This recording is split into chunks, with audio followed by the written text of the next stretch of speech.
n'étudient pas sérieusement qu'est-ce qu'ils pensent dans la rue, même dans les yeshivot, qu'est-ce qu'ils pensent les juifs, que le Yetzer Tov et le Yetzer Hara, sont deux forces qui sont dans l'être humain, etc. Si tu demandes par exemple à... Non, ça on verra après. Donc, lui dit qu'en vérité, le Yetzer Tov et le Yetzer Hara se trouvent au niveau du Tselem. C'est un chidouche absolument incroyable. Oui, c'est ce que je voulais dire maintenant, je voulais d'abord ajouter cette phrase-là. Si tu demandes à un juif qui n'étudie pas ces textes-là où se trouve le Yetzer Hara, par exemple, il te dira dans le corps. Où se trouve le Yetzer Tov? Dans l'âme.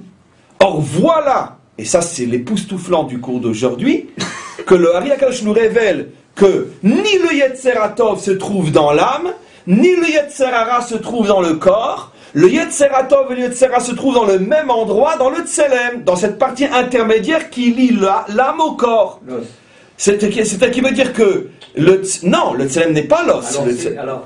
Dites c'est quoi le Tselem, c'est 5 parties intermédiaires qui permettent aux 5 parties de l'âme d'être dans les 5 parties du corps. Ce qui veut dire que, comme la Yechida a son propre Tselem pour se retrouver dans la moelle épinière, il y a dans le Tselem qui permet à l'âme, à la Yechida d'être dans la moelle épinière, manifestation bien sûr, elle a son propre, ce Tselem a son propre Yetzer Tov, Yetzer Hara, et ainsi de suite.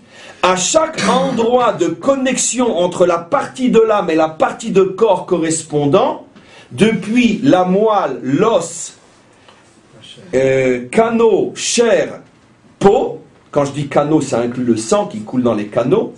Dans ces 5 parties de corps où se trouvent les 5 parties de l'âme, l'endroit de la connexion est 1/5 de Tselem, et dans chaque 1/5 de Tselem se trouve le phénomène Yetzer Tov, Yetzer Hara. Ce qui veut dire qu'apparemment le Ari HaKadosh nous explique Yetzer Tov, Yetzer Hara pas du tout comme 99,9% des juifs le comprennent. Le Yetzer Hara n'est pas une force du corps qui veut jouir. Le Yetzer Tov n'est pas une force de l'âme qui veut Dieu. Le Yetzer Tov Yetzer Hara est lié au Tselem et lié au principe de la connexion. On va voir, il va expliquer plus.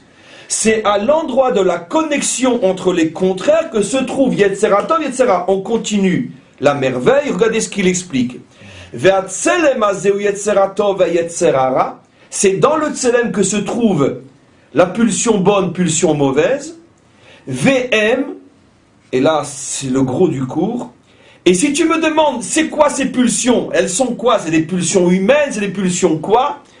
Ema malachim shebe adam atzmo. Je traduis une fois en disant un véritablement sale gros mot. Pardonnez-moi, généralement j'essaye de ne pas dire des gros mots. C'est les anges qui se trouvent dans l'homme. Et donc, ça ce sont les vrais gros mots, pas ceux que je dis de temps en temps. Ça c'est les vrais gros mots. Oser traduire notre Torah selon le langage du monde chrétien et occidental. Ça c'est la vraie sale bouche. Parce que c'est tellement pas ça, ou pas ce que eux comprennent. Mais dire con, ces choses, c'est pas des gros mots ça. C'est une manière forte de faire passer un message. Les vrais gros mots, c'est falsifier la Torah avec de fausses traductions. Ça, c'est les vrais gros mots. Donc, je m'excuse d'avoir dit un gros mot en public. C'est pas mon genre. Donc, j'en supplie un petit peu. Juste que j'assois ça. Après, la question. Il explique qu'il y a le monde qu'on appelle le monde des malachim. D'accord? Que malheureusement, on traduit par le monde des anges. Et que malheureusement, pour moi, vu le travail qui m'attend, je vais devoir expliquer ce que cela veut dire.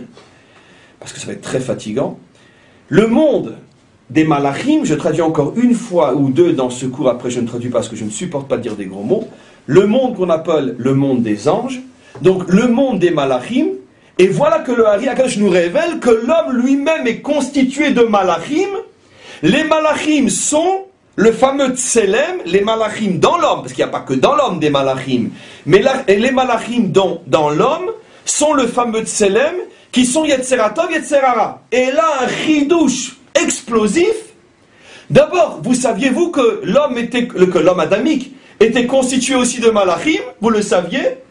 Et vous saviez-vous que sans le malach, on ne pourrait pas avoir de connexion entre notre âme et notre corps? Et vous saviez-vous aussi qu'il y avait des malachim qui s'appelaient Yetzer Hara? Des malachim qui sont mauvais? Malachra? C'est absolument incroyable. Mais avant de vous laisser poser la question, je résume ce que j'explique. parce que c'est de la folie. Finalement, l'être adamique, on va doucement, parce que chaque notion est tellement à retenir son souffle qu'on va doucement. L'être adamique est une superposition, une composition de 3 dimensions radicalement différentes.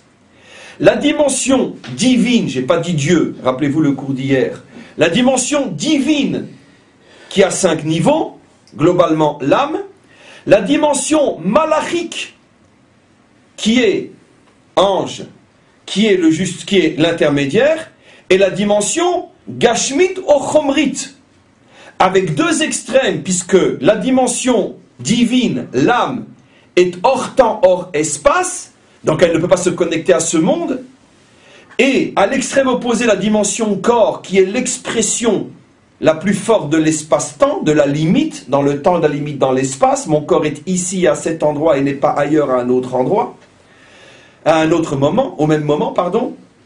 Et donc, l'intermédiaire entre les deux, c'est le monde des anges, mais qui compose à part entière l'être adamique, qui lui donne le tselem, yetzer tov, yetzer hara. Ce qui veut dire que l'être adamique, encore une fois, a en lui, et ça on le verra dans les prochains cours, 3 mondes.